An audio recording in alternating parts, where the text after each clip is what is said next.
Welcome to the Keene Theater, everyone, and the residential college here at UMich. This is a very neat moment for me. I work on North Campus, and it's one of my first times to be involved in a production here, so it's my pleasure to be here. My name is Joe Gasho. I'm a professor of music and direct the Stearns collection of musical instruments. And in that role, I work closely with Carol Stepanchuk, and she is a kind of lover of many wonderful things, and that takes her in really awesome directions that we flow along with her. And the current flowing of energy is this Dancing with the Dragon, events that are happening, really started last semester, but mostly happening this semester. And tonight's presentation, Songs of the Dragon, Images of Fantasy, combining music and the visual arts. So the brief synopsis of what we're going to do this evening is it's kind of a musical sandwich. And in the middle is a beautiful visual art component. So we're going to start with music, traditional and newly composed, a world premiere, in fact. And I'll tell you a little bit more about that.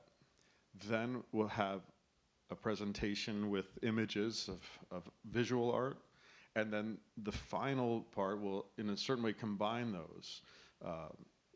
Two musicians will improvise on one of the works of art that they've never seen before, and then they'll be joined by some others for the final performance. So I should tell you, as all things that happen at the university, they don't happen without the support of a lot of people. And so we're especially thankful the residential college for hosting us here, the World Performance Studies Group, which does incredible projects all across campus, the Center for Chinese Studies, and then, of course, gifts and energy and funding from the Arts Initiative, the Office of the Vice Provost for Global Engagement, and the U.S. Department of Education. And that's just the official partners. So tonight, as I said, again, we're merging visual and musical arts together. And this program celebrates the dragon. Some say it's a mythical creature. It might be real, I'm not sure, but theoretically it's some kind of mythical creature. And it's timely in that the Chinese Asian Lunar New Year is almost upon us, and this is part of the other special programs connected with that across campus. Specifically, with the Dancing with the Dragon, here at the Residential College and SMTD, there have been projects for students, artists, and faculty to build and create a full-scale model of a dragon. And this is going to be seen at various parts of campus. I think this, Carol, is like one of the sketches involved in that process, right? So I'm not going to touch it, but you can imagine the tactility of this thing. And I think you saw when you came in, or you should see when you go out, there's another thing to look at outside that is you can get close to and kind of feel the texture and see the color up hand. So various classes and students in many ways have been working on this. This is a big part of this is an artist in residence. We're very lucky to have Guo Jun with us. She will be kind of giving the meat of our sandwich tonight. It's her artworks we'll be looking at and she'll be speaking about. She's a multidisciplinary feminist artist. She's in residence here, and she's taking the lead in co-crafting this dragon head with classes taught here at the RC by Ray Wetzel and Jerry Rosenberg. So the dragon we think of often musically, artistically or graphically, but it is also a musically in-kind creature that actively responds to sounds and melodies. We don't think about dragons as motionless. And tonight we'll serenade this dragon with musicians. We begin with Sunhong Kim and Clay Conley. And they are going to play, as I said, a traditional piece, and then a world premiere by Julie Zhu, new faculty at SMTD, a piece that they will give some more explanation about, but it involving some very non-traditional equipment as well. So I'm going to pass the baton to them right now. Please welcome Sunhong and Clay.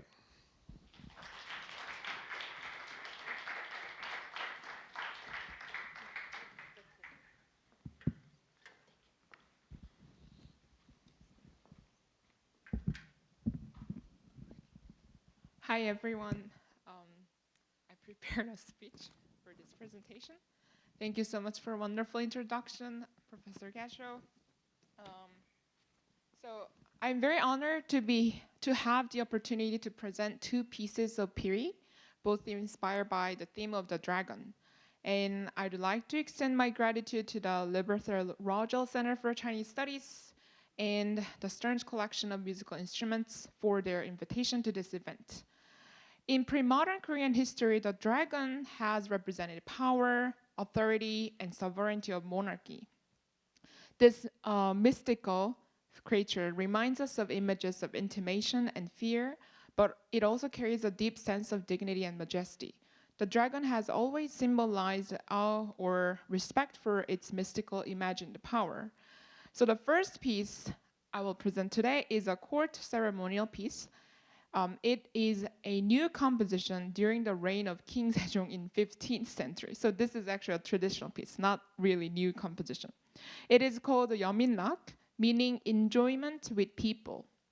And it's a suit that was performed with full orchestration of Korean instruments for a royal banquet during 15th century. And it has actually 7 movements, which can last more than 2 hours. But today, I will only play a single part of the instrumentation and present one movement of the suit. So I will not take up your time for 2 hours. So you might be asking how this piece is related to the dragons. So Yeominnak was adopted for instruments based on an epic poem called Yongbi Ochanga. It translates to Songs of the Dragon's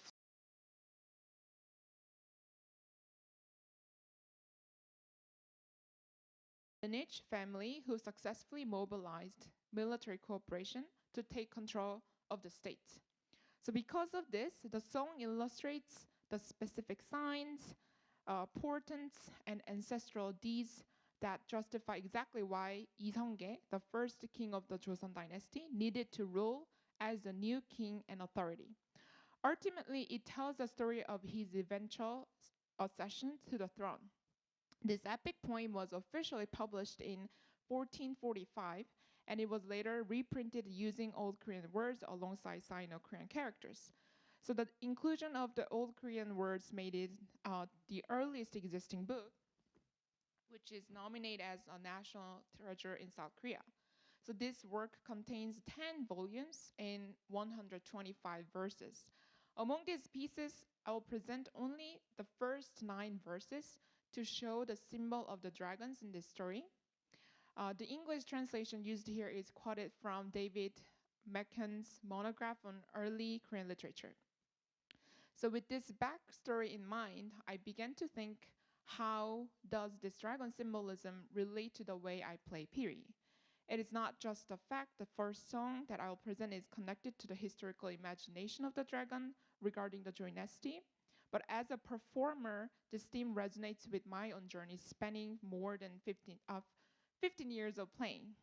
So this journey includes my formal training back in Seoul, as well as my performances here in the US as a graduate student.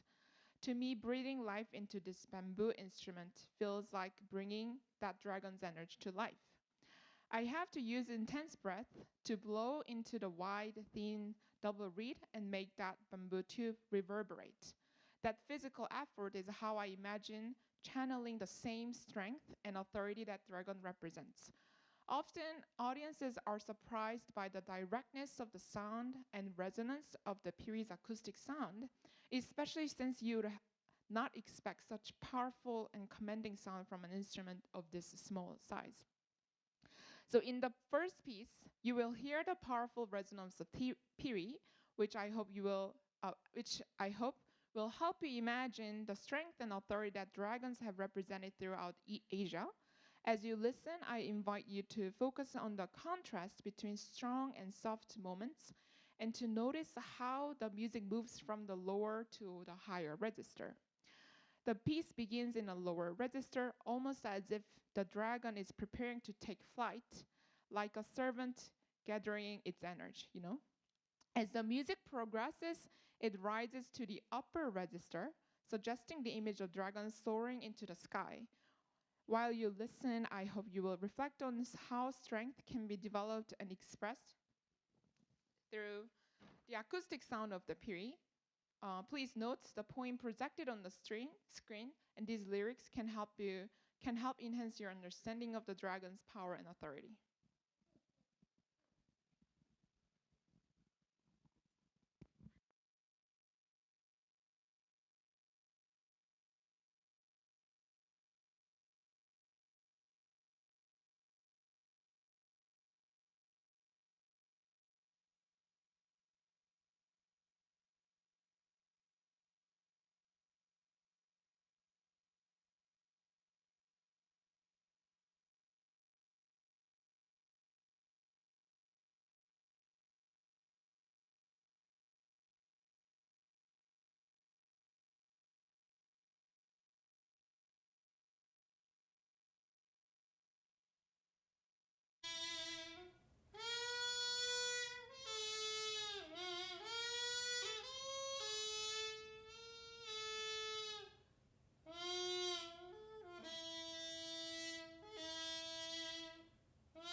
So now, so the second piece is called Piri Puri.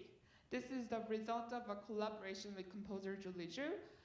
While working with her, it has allowed me to experiment with Piri's acoustic sound that you have just heard in ways that were not that were very different from what I had imagined before. So compared to this first piece, this performance uses technology to create a completely new aesthetic. I invite you to notice how those firm and strong sounds you just heard are transformed and how the character of the period changes in unexpected ways. Today, Clay Conley will be performing pitch shifting to offer a new way of listening to the sound of this instrument. I hope these pieces help you experience the unique power and beauty of the period and the dragon's story. Thank you.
hope it's okay to ask Sunhong and Clay to just stay on stage for a sec.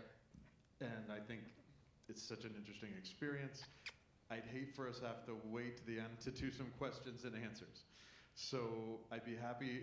I have enough questions for everybody, but I'm nevertheless willing to entertain a couple questions from the audience. And if you tell me, I'll repeat it for our live streaming audience. So any questions for them before I begin?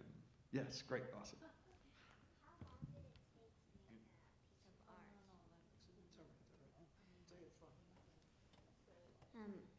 How long did it take to make the music piece? To compose it? Great question. Thank you for that question. So I have been working with Julie Zhu for a couple of months. I guess now it's been 3 months. So maybe in order to make this result out of collaboration, I think it at least takes 3 months to get to know each other, and then what I like about the sound, and then how Julie also wanted to make the sound for the piri. So it kind of took 3 months. I'll just add that I am not Julie, and she told me that I could have a little bit of improvisation. So every time you hear this piece, it'll be a little bit different because everyone's going to play it differently. Great, thanks for the question. Any other questions? Yeah, please. In the verses, there seemed to be a pattern of comparing China with Korea. So if you look at verse 6, the first part is about China, the second part is about Korea, and there's repetition. Verse 8, you get very similar text with minor differences. And so does the music try to make you think of China for the first lines, and then of Korea for the remaining lines for the verses? Yes, so I think what I'm understanding is that when I play this piece, does this remind me of China? But when I was a disciple of this teacher, and then when I was doing a musical training, they didn't ever show me this verse. So I got to know this while I was working on about this piece maybe in a couple of years. So, but I do need to admit that a lot of royal court pieces have been adopted heavily during Song Dynasty from China. So it is really, amazing insight that you see there's very much close similarity between China and Korea. But personally, Great. Okay, I think there's time for one more question. And it's going to be my question then. So, Clay, what's really going on up here? A lot. So I will just explain it exactly how it is, and then I will boil it down. It is a max patch, which is a virtual synthesizer patching system, which allows me to manipulate reverb, so making Sunhong feel really, really big. A comb filter, which will eliminate fundamental frequencies and only give you those high-pitched frequencies. So it kind of might have heard like tinnitus, like ringing in your ear. And then the last thing is a little bit of pitch shifting, which allows me to wobble alongside Sunhong's wobble, which makes it feel very unsteady. So I do that with my MIDI controller, and I have this fancy little mic. It's very, very tiny, and it is attached to Sunhong's piri. So this is attached to the piri, and I make all of those manipulations going through all of this technology that is then amplified through the house PA.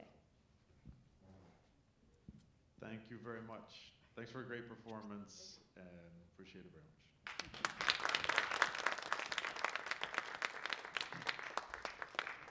The next part of our presentation switches purely to visual arts. We're really honored to have Guo with us.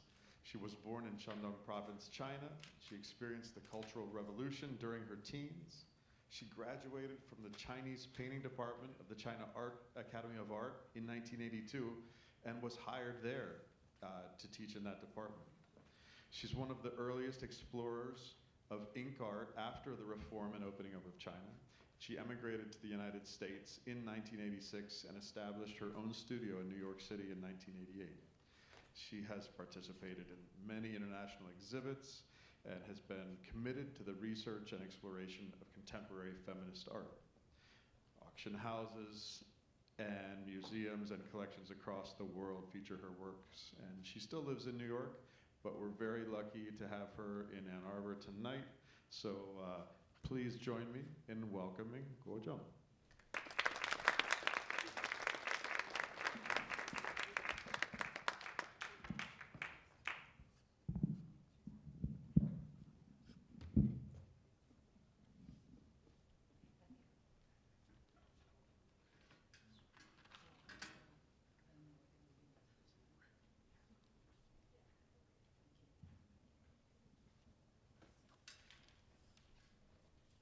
Thank you.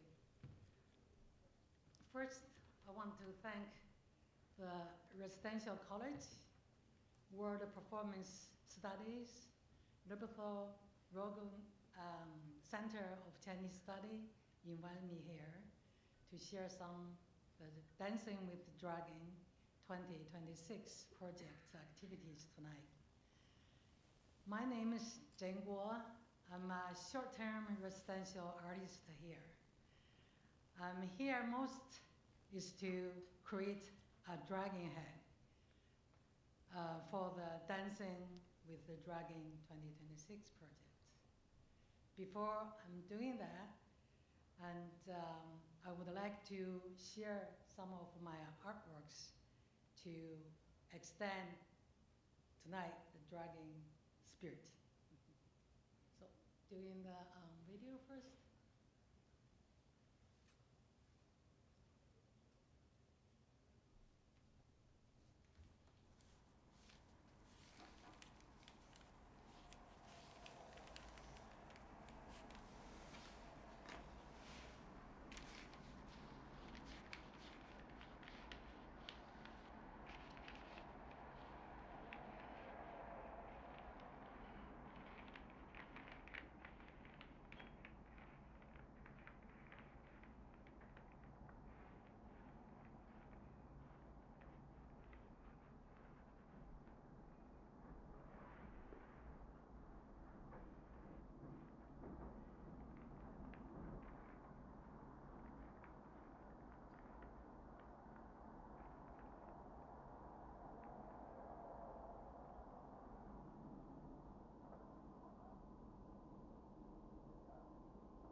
you.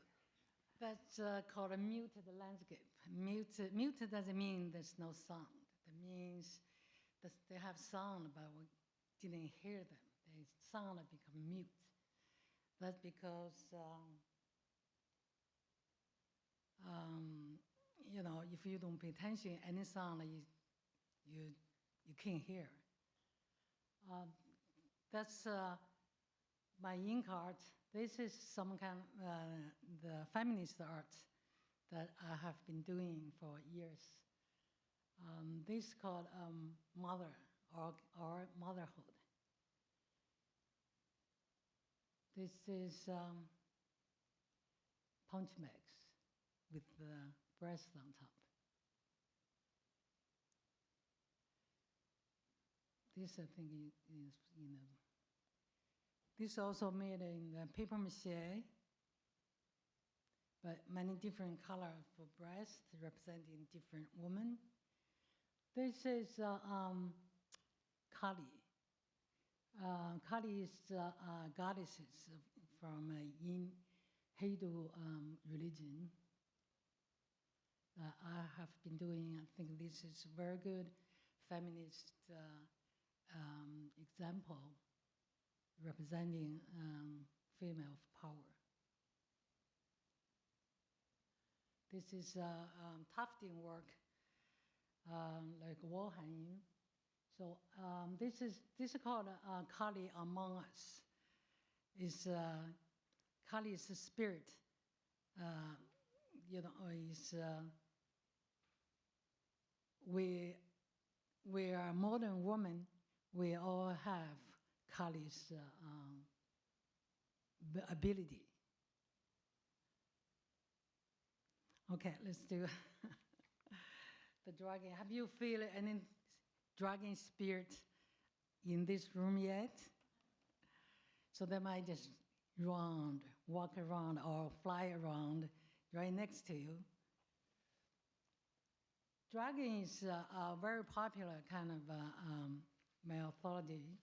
And in China, they found this kind of a dragon pattern on the stone, like almost 6,000 years ago.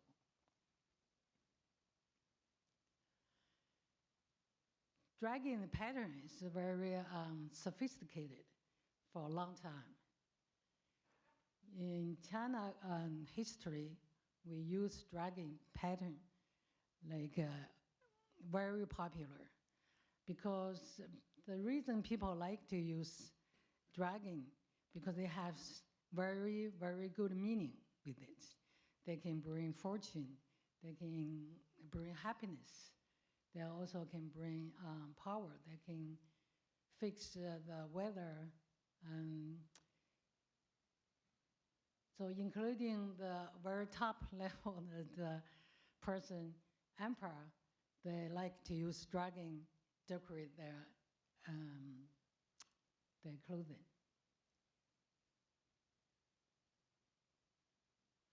Also, people use dragon as feng shui to bring good luck. This one's in Beijing, built with Qing Dynasty.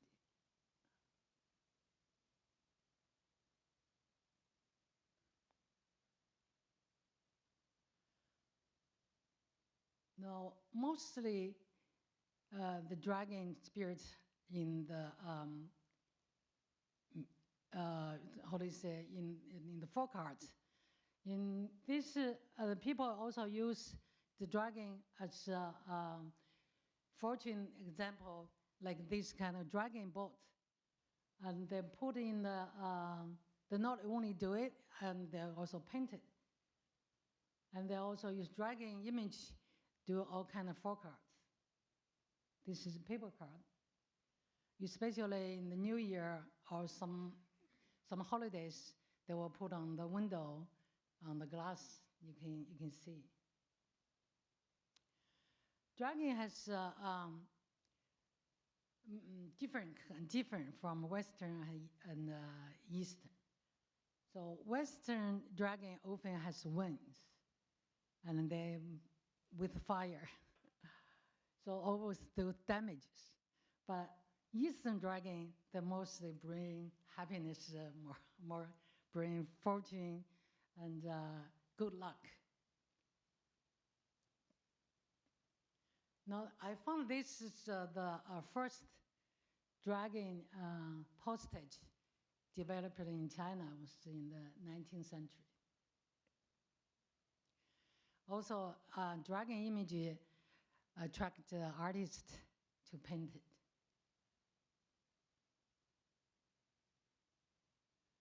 Also some, no, this image I just recently discovered. It's in my home. So I have this for a long time, but I never paid, close attention. I know this very nice pattern. I used it. I know there's dragon, but never registered me. That's some dragon. So you can see, I was looking around. I realized in my home there's so many dragons. So that's why I'm here, because fate led me here.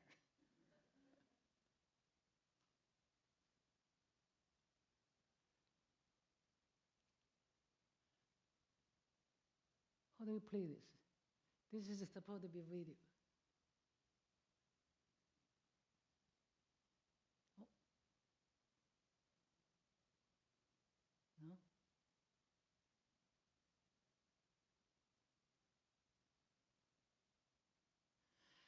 But anyway, this is the project of Dancing with the Dragon 2026. We focus on female dragon, because dragon has many different kinds. Your dragon king, dragon queen, dragon prince, dragon princess. Of course, the princess is the daughter and the woman. So the female dragon has some highlights, specialty, and unique points. First, they are protectors. The female dragon got their homes and babies very well, just like our mothers. They are really taking care of the family. And they are very wise. And they're often very smart, and they know what to do things. And they have a magic power. And the female dragon usually have special magic, like they can change the shapes, and they can control the weather.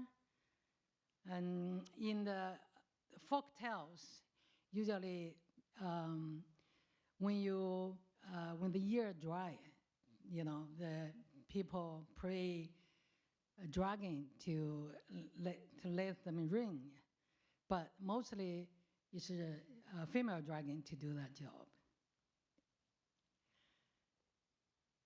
And mythical figures, these often show strength and femininity in stories cross-cultural. And they'll have a unique color. So they're not like male dragon, they only have like one color. But they, female dragon, they can change the colors.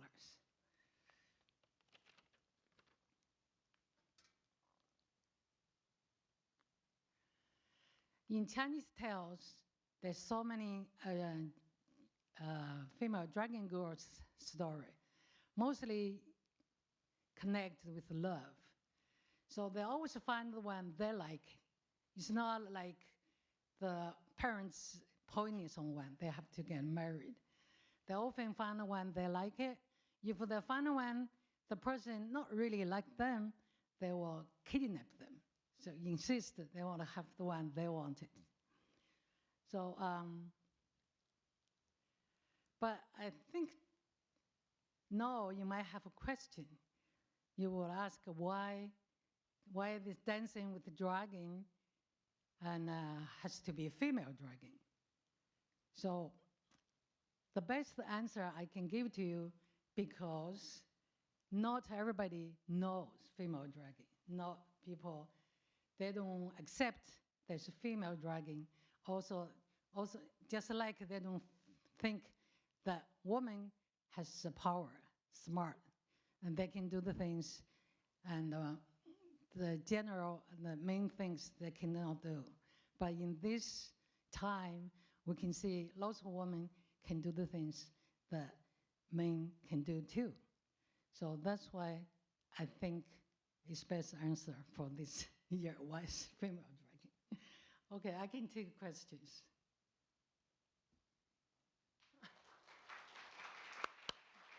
Thank you. No question.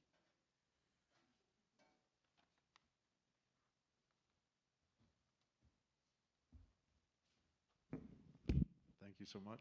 And I will bring the mic to you or rephrase. So questions. And again, I can probably ask a lot. I think, sorry. Great. Closer than I was looking. Thank you for coming and visiting us here in Ann Arbor. My question is, especially considering Kali and your art with her, how do you think that looking at religion across the world is important when considering like feminine power?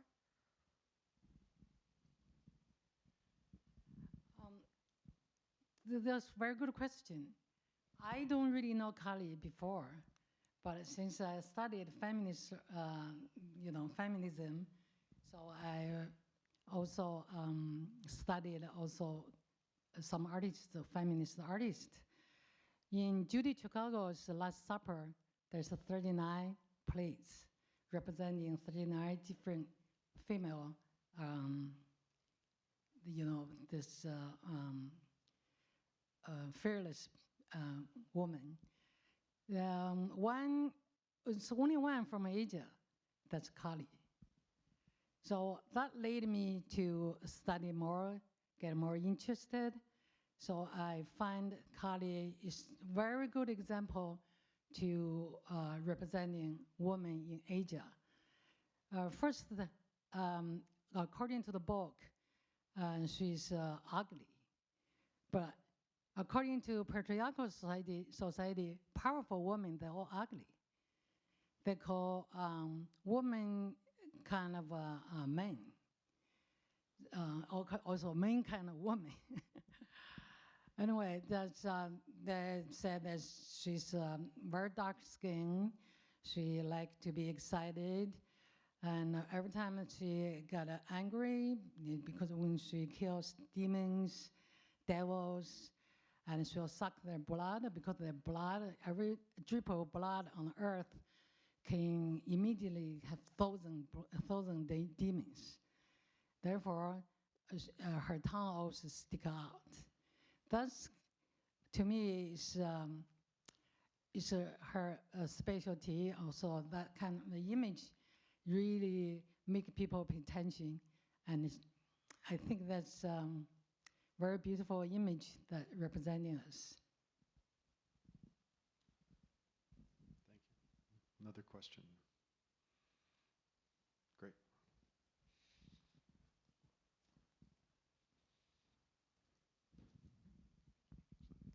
Thank you again for the beautiful artwork.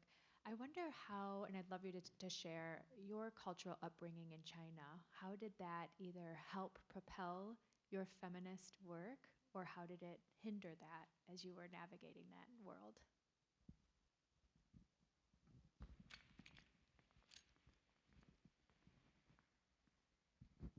Such a good question, because I always ask myself because my life, I have been, I come to a certain age, you being experienced so many different things.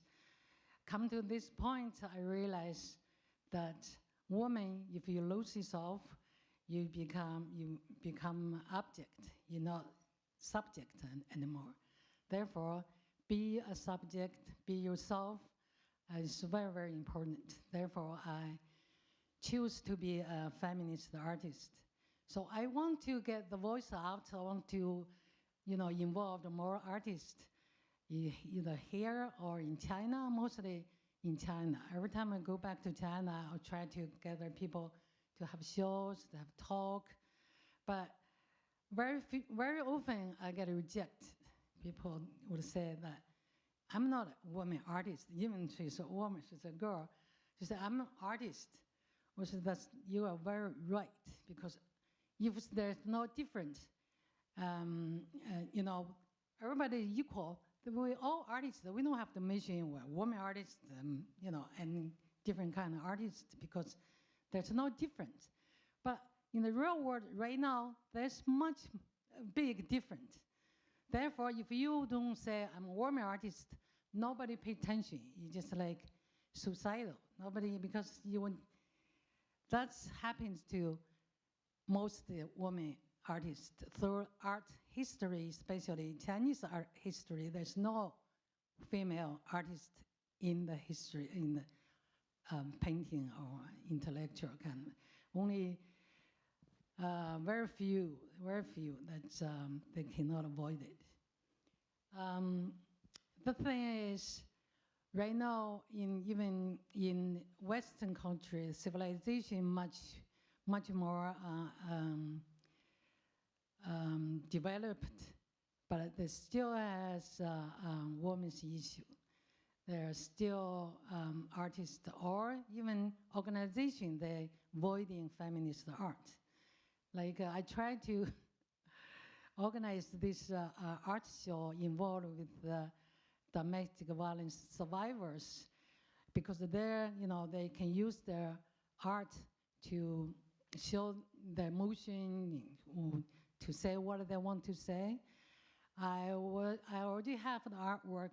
I have the people participating, and we did enormous activities, led them to paint, but I couldn't find a place to show them. That's still a problem. That make me sad, but at the same time, make me want to work more. Thank you. I think we have time for one more. There will be, again, Q&A at the end, and I think we're informal enough. I think it's fine to come in and chat with the artists, but one more question right now. Then I think, great.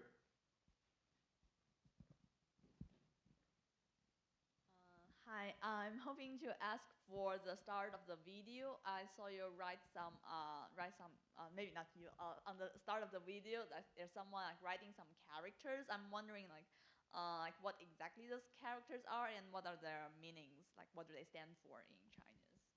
Okay, the calligraphy is in Chinese called 雅生的风景. It's translated to English, muted landscape. Thank you. Thanks so much.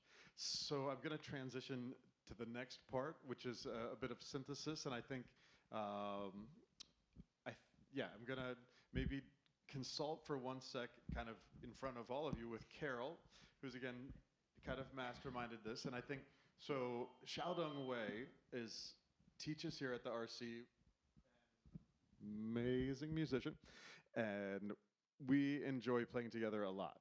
And often improvising, and I thought one immediately we can bring things together would be if she and I would improvise to one of Guojing's images.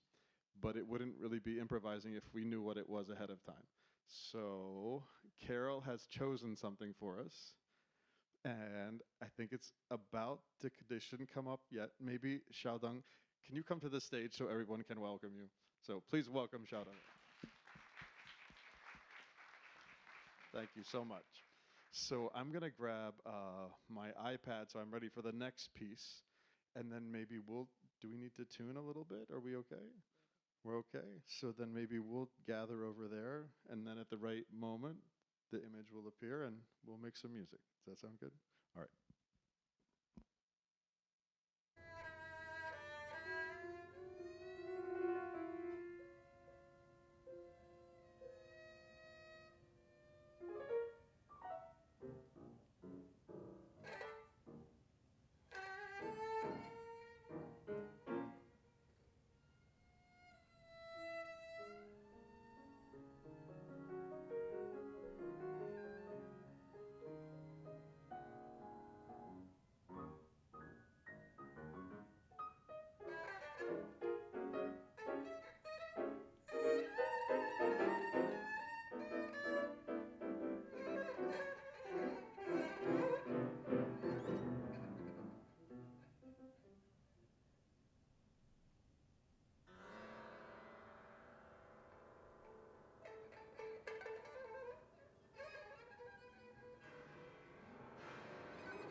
The next piece, we have some additional guests with us.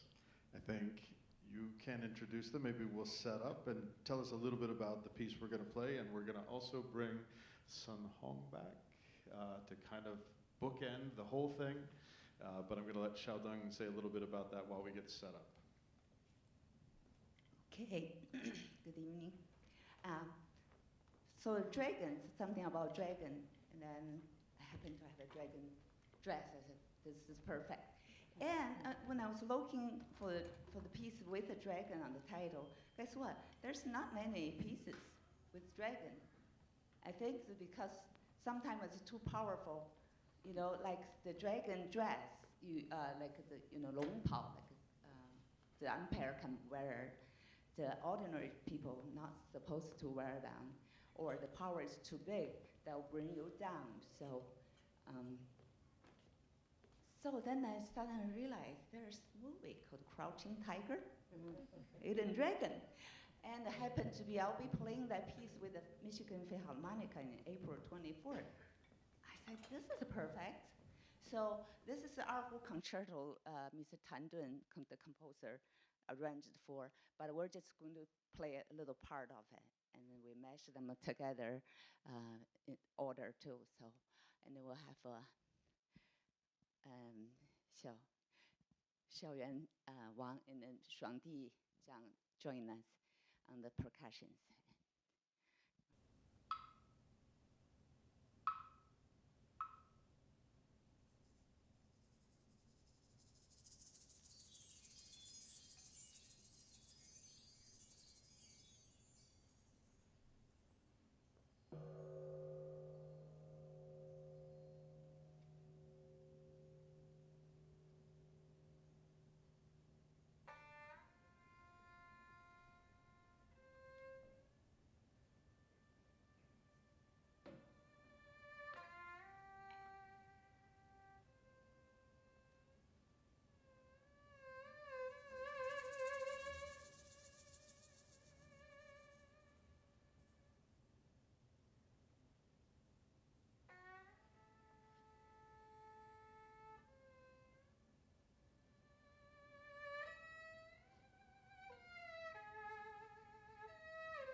everybody for a beautiful way of conclusion. Maybe we can bring up the lights a little bit, Jack. And last chance for questions, and then I don't know, maybe if it'd be great to have a final group bow with everybody, if everybody's around. But a couple questions. There have to be some interesting questions for Xiaodong and me after that. But anybody? Well, I'm happy if everybody's just happy and mesmerized, but I see actually maybe a question. And maybe it's another full circle question. Is that our first question there? Awesome. So this is the perfect end to the questions as well. Thank you. So, like, what's that instrument called that is, like, kind of like that would, like, use that, like, with kind of like the strings? Right, it's like the two strings and the bow kind of goes between them. Yeah, that's erhu. Maybe Xiaodong, you want to come do a close-up over here for our question there?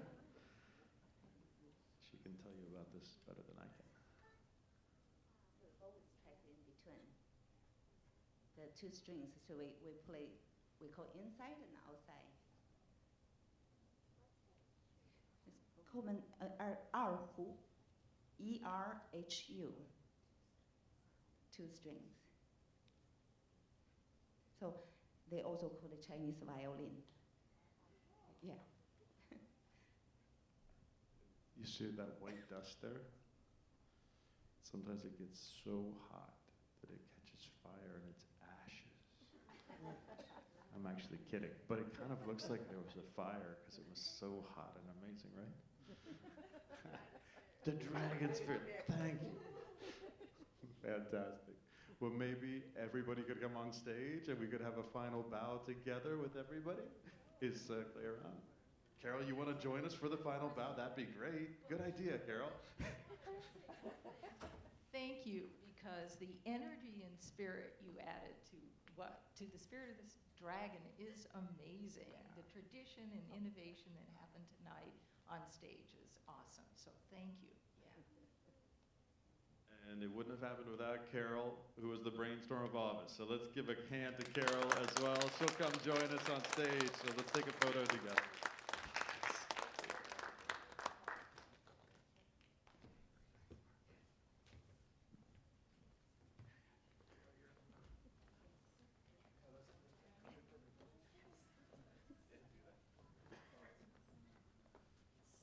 One final round of applause. Once the stands are cleared by those who are theatrically wise in the group, we appreciate those, and the drums. Thanks everybody for being here. There's more events to come throughout the semester, so we hope to see and hear from you there. Thanks everyone. Have a great night.